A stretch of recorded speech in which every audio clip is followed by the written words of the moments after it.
So folks, I have the unique pleasure of doing this show and then coming back and recording the beginning. So I know what I'm about to hear and what you're going to hear.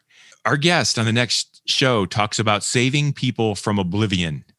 Now, if that doesn't show you grit, nothing will. Gavin Tice shares an amazing and remarkable story of how he helps others from his military background and now in business. Next. This is A Dash of Grit. Recipes for success from courageous leaders who overcome challenges and build great things. Now, podcasting from Spire to leaders in local communities like yours, here is Brian Leflock. And let's get cooking. So we all know about transition. And right now, holy cow, talk about transition. So many people and kind of getting upended and moved into different roles and trying to hold on to what they have or start something new. And this 2020/COVID thing that we're dealing with just kind of won't let up. And so we need to get through what causes the transition. We need the effort that it takes. We need the confidence that it takes. Sometimes we just need a little bit of luck or a hand or some kind of assistance in getting through the transition. And I think we're going to talk about that today on A Dash of Grit. I want you to meet a partner with Sandler Training Ruby Group in Akron. He is Gavin Tice. He's the third, I believe, Sandler trainer that we've had on Dash of Grit, but that is not by accident. You folks are motivated and you live the grit every day. And so Gavin Tice, welcome to A Dash of Grit. Hey, Brian, really appreciate the opportunity to come here and to follow in the footsteps of some of the best in Sandler that has to be offered. Yeah. So, thank you so much. Mike Jones and Amy Woodall are in front of you. So they are some of the best. Yeah. There's a lot of room to fill there. Yeah, not to set the bar too high for you or not. So, hey, Gavin, let's talk a little bit about success. You are a partner, you're a trainer at Sandler Ruby Group. Tell me how it's going. How are we doing? Brag about yourself a little bit because I know you're good at it. Yeah, it's interesting. So I'll take a step back. A little over 2 years ago, I transitioned to Columbus, Ohio from a family move and wound up not being able to work in my previous role. And I wound up as a business development rep for a local company called Olive. And very shortly into that endeavor, I realized on my way out that I needed a lot more focus in methodology and structure in my process. I discovered Sandler Training.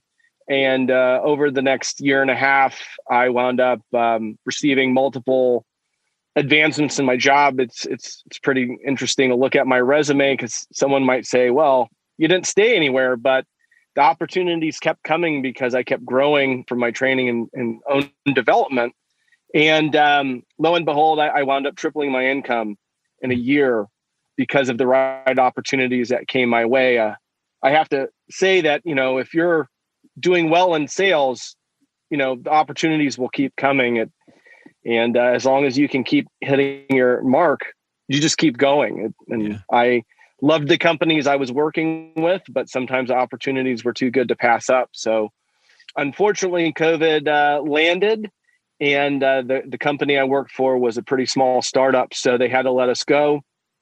My coach, who's actually in the United Kingdom, offered to introduce me to the Ruby Group and Mike Jones. He said, I have no idea if they're looking to hire a new associate or not, but you've done really well.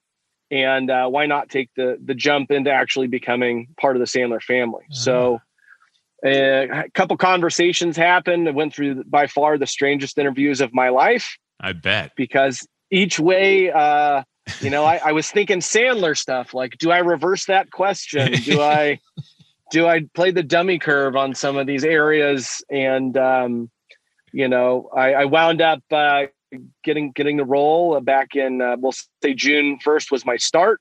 Unfortunately, as time has gone on, of kind of the folks that I started with, I'm the only one who's left that started about the same period of time that I did. So hanging in there, still trying to build a strong book of business. But, I feel like I've got a PhD in sales now. Yeah.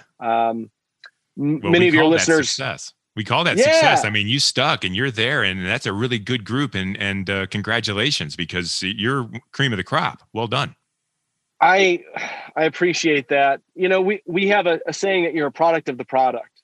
And some people might say like, well, how could you have catapulted your sales intelligence and business intelligence in such a short time? But when we say we're a product of the product, we do what we train every day. We make the cold calls, we send the emails, we're having conversations, but we're also studying and to train others into what we do. Mm-hmm. And we're constantly working on our coaching prowess. So when I'm working 7, 8, 9, 10 hours a day, I'm actually doing the product, not to mention doing my job. So, I haven't hit the 10,000 hour mark, but I think I'm at like 2,800 hours right now of where I feel like I'm at. So, and working on mastering. Knowing Mike, once you get to the 10,000 hour, it's the 100,000 hour that you're going to need to accomplish. I mean, it doesn't quit. So. Yes, for sure. So Gavin, I think your conversation now is timely. We're right here at the turn of the year. 2020 has been tough. It's hit you hard. You also had some transition earlier. I think there's folks out there listening that are far more than we know, that are struggling with transition, uncertainty, jobs on the line, not quite sure what the future looks like. And I think today's episode is going to be really helpful to them. So thank you for sharing. I wonder if you can go ahead and begin, tell us a little bit about some grit in your life that you've had to overcome some challenges to accomplish the success that you are now practicing every day. Yeah. So we'll go back to 2010 when I left the beloved world of the United States Marine Corps. I was infantry all 4 years. I was deployed quite often. And, unfortunately, the transition plan when you're in the military, it's gotten a lot better in the last 10 years. But back then it was a 3-day course of like, here's how to tie a tie and how to go interview. And here's how to build a resume. I was 30 when I left the Marines. So I had those things down. And, you leave such an impactful, tight group. A lot of people will say it's a tribe. You leave the Marines and your comrades and your brothers in arms, and of course, sisters in arms too. And you wind up fairly alone. So I did the next best thing. I put all my time and invested my energy to transitioning to a security contractor role overseas, back kind of in the midst of things. And did that for about 6 months and realized that the risk that I was taking every day compared to the IT guy that I became friendly with was incredible. But our salaries were very disparate. He made about 5 times what I was making for zero risk. So I came back home, and that really led to some serious struggle in my life. I came home. I didn't really have a home to go to. I could have moved in with my parents, but I wanted to stay close to my eldest son. And I wound up living in my truck for a while until I could get on my feet and find a place to go. And then, we leave the military and you have a lot of anxiety about what to do next. The mentorship isn't really that great, unfortunately. And it took me a long time to figure out my path. And I had a lot of darkness that I was struggling with. We had 2 suicides very quickly that hit home. Some of my junior Marines had just come back from Afghanistan, and the price they paid was too much. Oh, no. So unfortunately, we're losing about, in my unit. So in the Marines, we run by battalions. It's a significant grouping of about 1,200 Marines. Every month in my particular battalion, which is the 2-2 Warlords, we've lost about 2 Marines every month on average due to suicide. Gavin, is the struggle potential like trying to get your feet and to do the right thing next, to take care of your family, coming out of the military and being in that start? Is the struggle what's forward, or is the struggle what you're kind of leaving behind? I know that there's a family there, and I know that you, even though it's hard, and I don't know how hard it is, but even though it's terribly hard, but it's still a family and you belong, and then you're kind of jettisoned out. So what's the biggest struggle? Is it what's in front of you or what's behind you? Boy, that's a great question. I think it's both. Wow. Consistently, there's a lot that goes on. There's a lot of trauma, whether or not someone was in, sophisticated combat, or whether they were,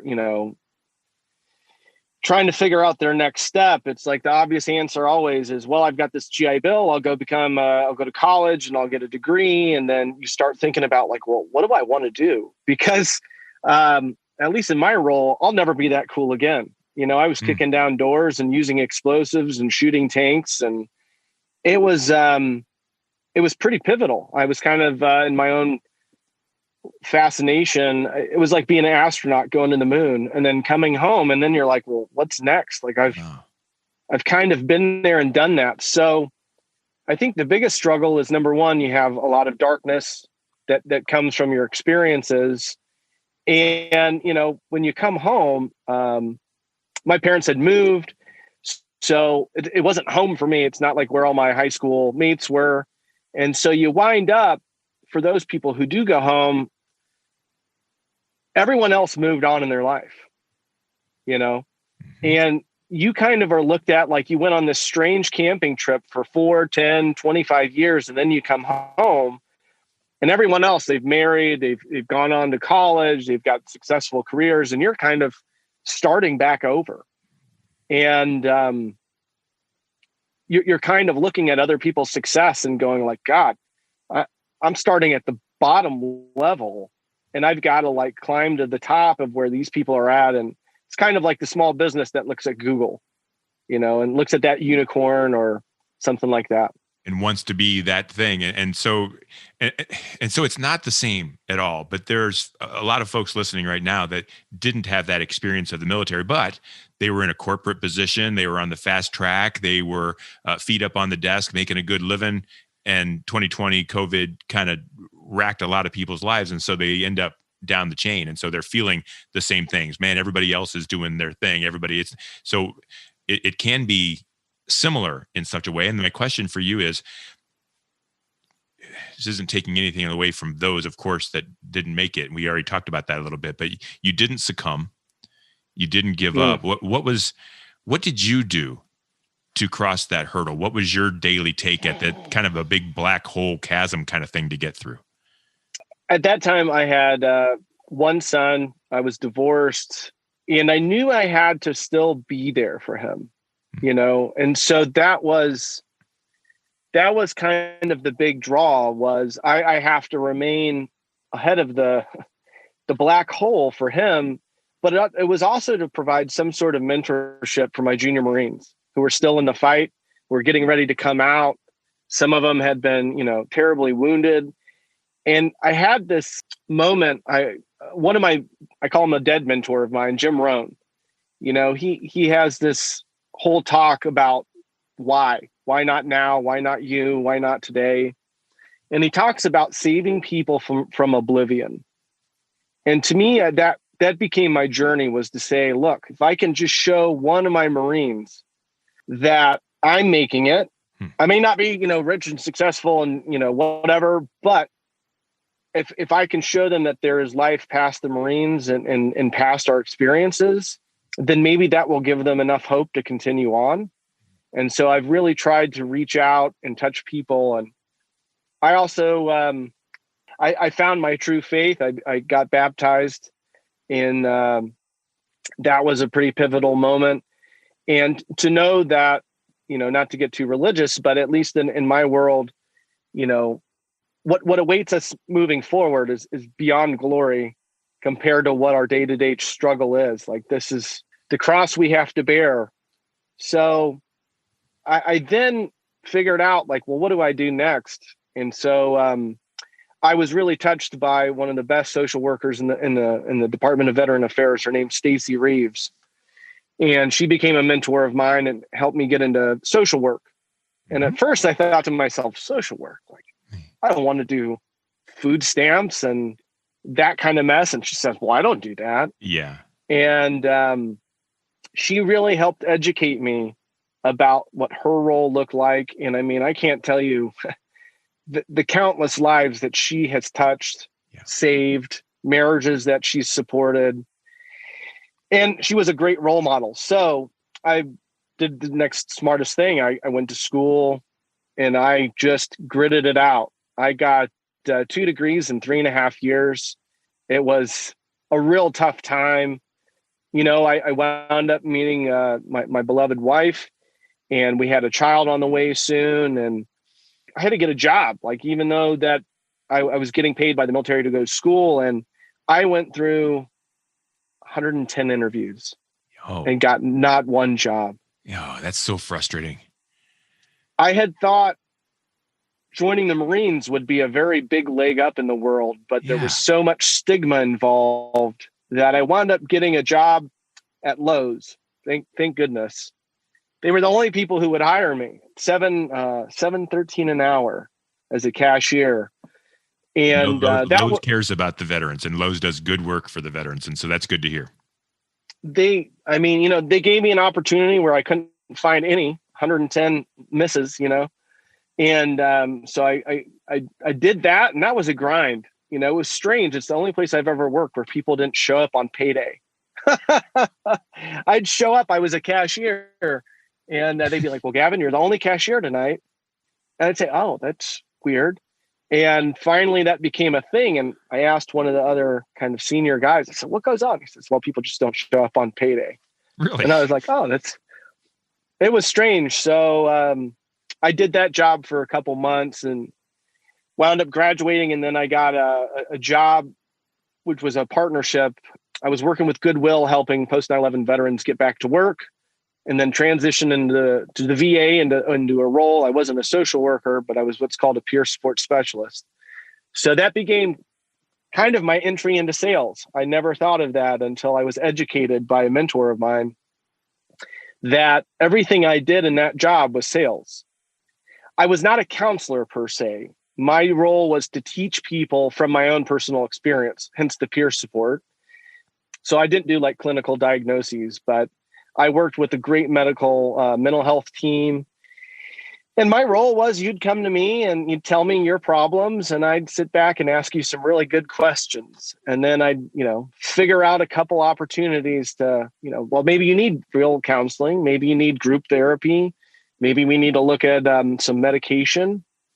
And Gavin, then I had to that sounds sell like it. sales. It was. And then there was some follow-up needed, right? So I'd done my needs assessment, and then I'd gone through my pain funnel. And then I always had the decision maker. Yeah. But the follow-up was very necessary. And it was a constant battle. People wouldn't show. They wouldn't answer the phone call. They wouldn't get the emails. And there was always new problems, Yeah. So it was my first foray into sales. Yeah, absolutely. Did you find, and that's interesting, because I think every step that you've taken, even probably while you're in the military, but definitely after, I think you found a bigger purpose than yourself, whether it was serving people, whether it was, taking care of your family, whether it was finding God. I think you found something to focus on bigger than yourself. And I'm wondering, did that drive your success in sales? Do you correlate those? I do. I've always had this drive after the Marines. People say I could never be a Marine, right? And the funny thing is, why did they say you couldn't be a Marine? Oh, well, I can't. The list goes on, but I was 25. Yeah. I was not necessarily in Marine shape. I wasn't like overweight, but I definitely did not look like the caliber of what people think a Marine looks like. Yeah.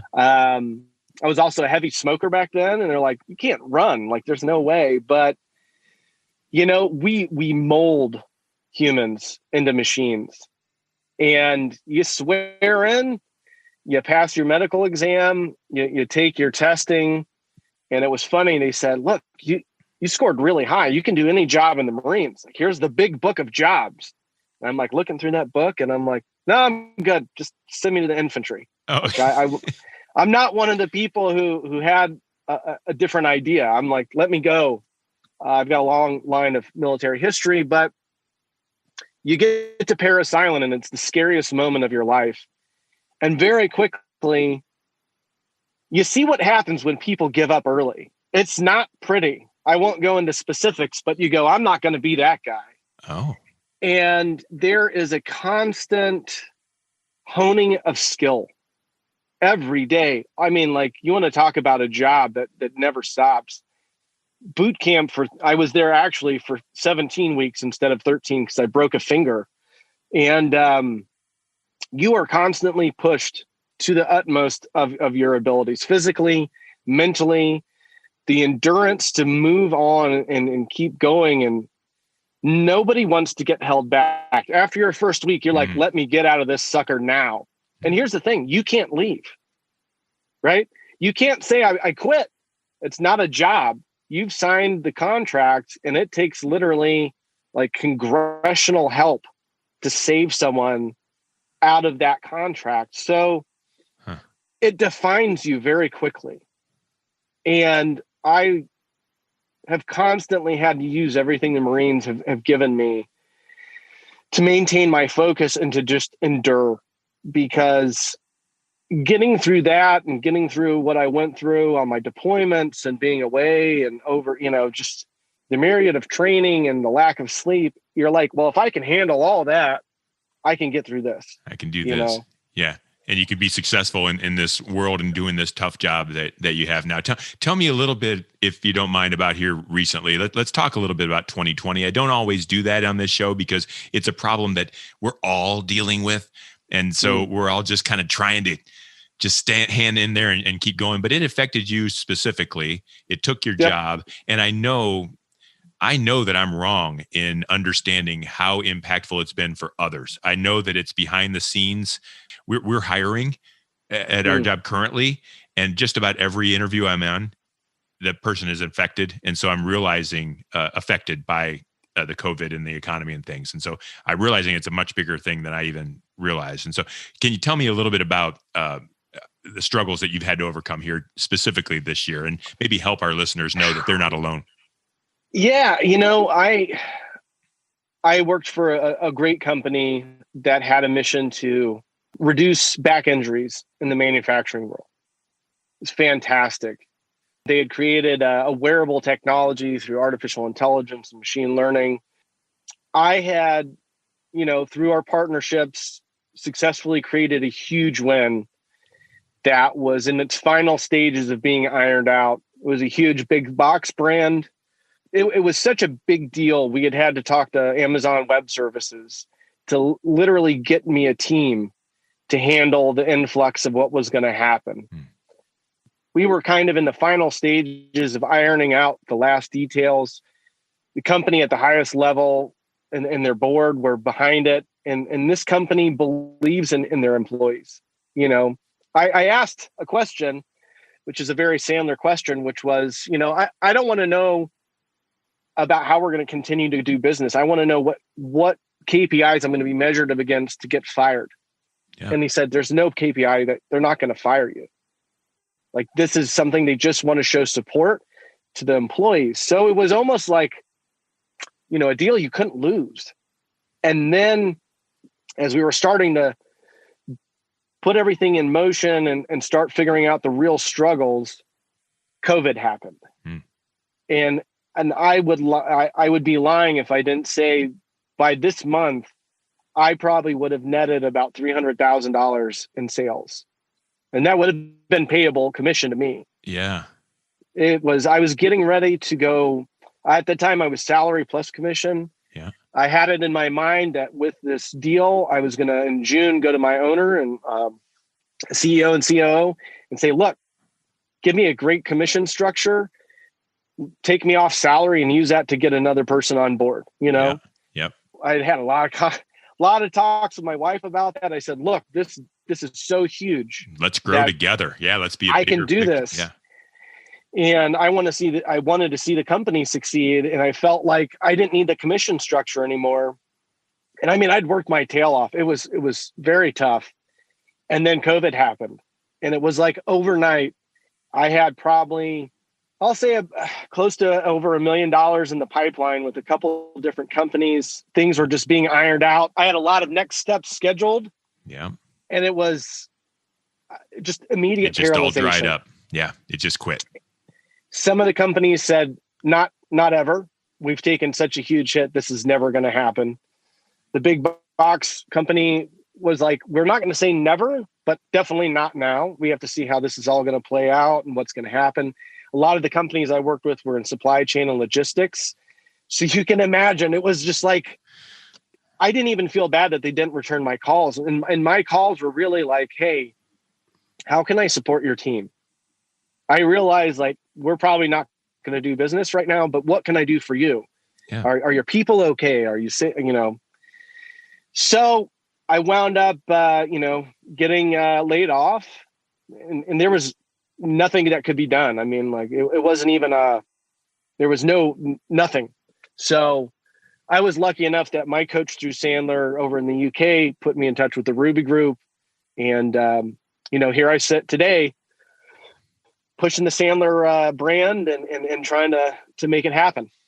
And so I'm inspired that you were in the chasm, in the black hole at least twice, both really big. I mean, being let go from a $300,000 a year job plus, I know how that puts a hurdle, and yet you've moved on to something that can be as good, if not better. I don't know about the dollars wise, but I'm just a really big fan of Sandler. And so I'm wondering for you, Gavin, as you look to the future, what are the hurdles now that you feel like you need to overcome or face? Where are you going to need to show some grit to accomplish the things that you want to accomplish as a partner at Sandler? It's really just about focusing on the message. I've been diving into we're a psychology based methodology, and I've been diving into some ideas about really targeting new opportunities.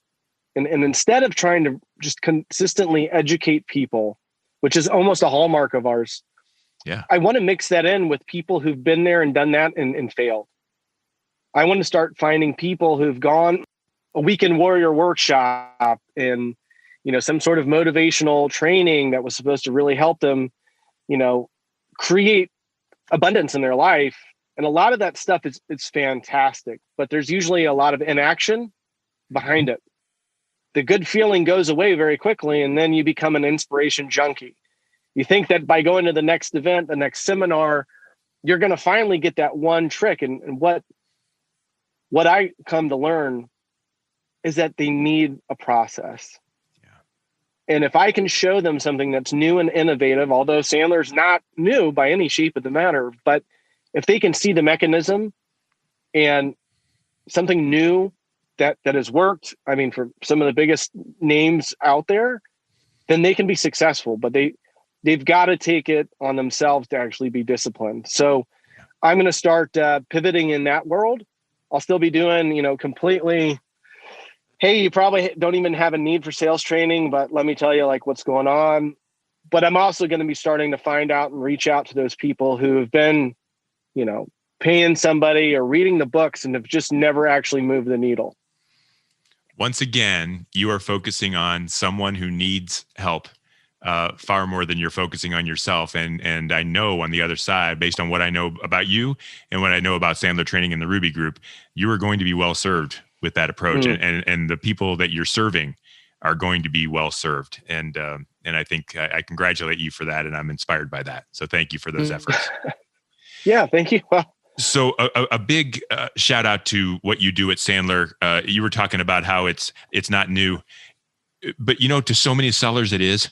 So many sellers do it the wrong way, and they look for that trick, like you were just saying, or the quick get rich, get the sale closed and move to the next one. And that is so not what Sandler is. And I think, this isn't a pitch for Sandler, but boy, if anybody is inspired by your story about the military, even inspired, I know that I wish I could do something different to we talk about suicide in the military and helping folks leave the military and transition in. And so there are people out there struggling with that. Maybe they're just in sales and want to know what more about the Sandler thing is. How would they reach out to you and talk with you? Yeah, the best way to find me is on LinkedIn. Just look for Gavin Tice, and that's, tell me you listen to the podcast, or if you're smart or a little crafty, you'll listen to how to pronounce my name. And I'll tell you, I put a marketing messaging in there. So if they listen to that, they can get a free 30-minute coaching session with me. Am I mispronouncing your name? No, but It's interesting. A couple months back, they added this thing, and it's got like a little, I don't know what you would call it, an emoticon maybe. And if you click on it, you can hear how to pronounce people's name. And I thought, I'll use this as an Easter egg. Yeah. I'll put that out there. And if someone says, well, maybe this guy's name is Gavin or Garvin or something, they click on that. And since I did that, I've had 6 coaching sessions with people because they actually found that little Easter egg. Good for you. So you just gave away the Easter egg, and now all we got to do is go out there and get it. Yep. Awesome. Folks, go do that. Go do that. And a free coaching session with however you pronounce, but I'm going to tell you Gavin Tice is well worth the effort that you take. I'm going to take a quick chance here to give my own plug, if you don't mind. We are Spire Advertising. The show is sponsored by Spire Advertising. We are a marketing company that wants to work with businesses that are at a ceiling, that need some grit, that need to do something to accomplish into that next realm of success. And so we come alongside your team, and we are responsible for your good results. We're accountable for anything that goes wrong. And we're just there to make everything solid moving forward and help your team succeed. So if you need to find out more about Spire, we are at spiread.com. I'm at Brian at spiread.com, or you can find me as well on LinkedIn with no Easter eggs. I've got to figure out an Easter egg thing. I am Brian Lefelock. That's how you pronounce my name, Director of Sales at Spire. Thank you again to Gavin Tice, partner of Sandler Training, Ruby Group right here in Akron, Ohio. I'm thrilled to have you on the show. Thank you for being a part of Dash of Grit. Thank you so much, Brian. I appreciate being here. And to everyone out there, thank you for tuning in. Now go show some grit of your own and win the day. This is a Dash of Grit. Recipes for success from courageous leaders who overcome challenges and build great things.